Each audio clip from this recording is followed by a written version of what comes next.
आज हमारे देश के शिक्षा व्यवस्था को देखें तो आज हमारे देश की शिक्षा व्यवस्था इतनी चौपट हो चुकी है कि आज देखिए शिक्षा व्यवस्था एक व्यवसाय बनकर रह चुकी है।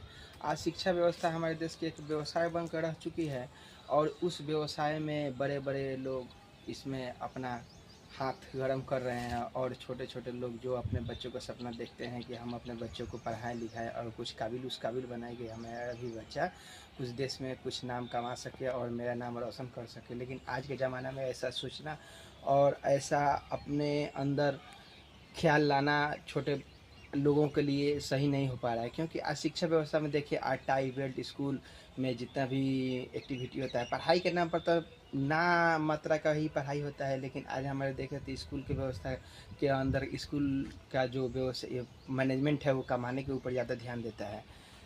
कमाने के ऊपर ध्यान ये देने वाली बात है कि बुक उन्हीं के स्कूल से लीजिए, टाई उन्हीं के स्कूल से लीजिए, बेल्ट उन्हीं के।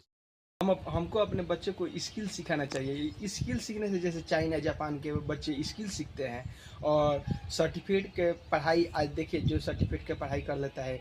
और हम देखें तो अपने गांव जवार में हर जगह जहाँ भी देखें, जहाँ हम बसते हैं अपने आसपास आस पड़ोस में देखें, ग्रेजुएशन किए हुए, एमए किए हुए कितने भी लोग ऐसे हैं जो इधर उधर भटक फिर रहे हैं। लेकिन आज उनके पास अगर देखिए हमारे गाँव में जवार में जितने भी लोग हैं और कोई स्किल सीख लिया है तो कोई ना कुछ जरूर कमी नहीं कर रहा है, कमाई कर रहा है। आज हमारे शिक्षा व्यवस्था को सुधारने की ज़रूरत है। आज हमारा शिक्षा व्यवस्था जो कमाई के जरिए बन चुका है उस कमाई के जरिए से हटाना चाहिए। आज हमारी शिक्षा की व्यवस्था की ये हालत इसलिए हो गई है क्योंकि बड़े बड़े लोग, बड़े बड़े उद्योगपति और बड़े बड़े इन्वॉल्व हो चुके हैं, जिससे लोग उनके खिलाफ आवाज़ नहीं उठा पाता है, आवाज़ नहीं उठाता, जिससे हमारी शिक्षा व्यवस्था ऐसी हो चुकी है।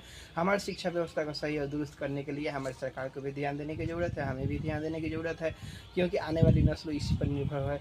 और जो एक समय था कि जो जीरो से हीरो बन जाया करता था, आज देखें हम अपने देश के एपीजे अब्दुल कलाम आज़ाद चले थे और कहाँ मिसाइल मैन तक बन चुके हैं। क्या आने वाली नस्लें, हमारी जो आने वाली पीढ़ी है, क्या वो भी मिसाइल बना सकती है? इस पर गौर करने की बात है।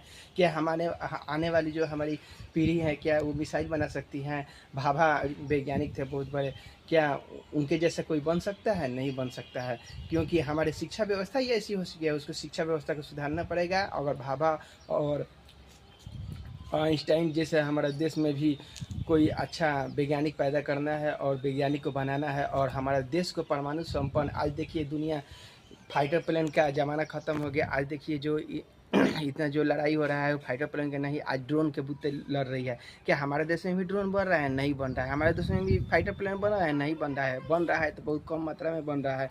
हम दूसरे देशों से मंगाते हैं और दूसरे देशों से खरीदते हैं। तो क्या दूसरे देशों से खरीद कर उन्हीं का टेक्नोलॉजी उनके ऊपर यूज़ कर सकते हैं? नहीं कर सकते हैं। उसके लिए क्या करना पड़ेगा? उसके लिए करना पड़ेगा कि हमारी टेक्नोलॉजी हम खुद अपने बनाएं और अपने आप निर्भर करें और देश इससे तरक्की करेगा और देश और दुनिया समाज कैसे तरक्की करे, ये बात को हमको आगे सोचने की ज़रूरत है।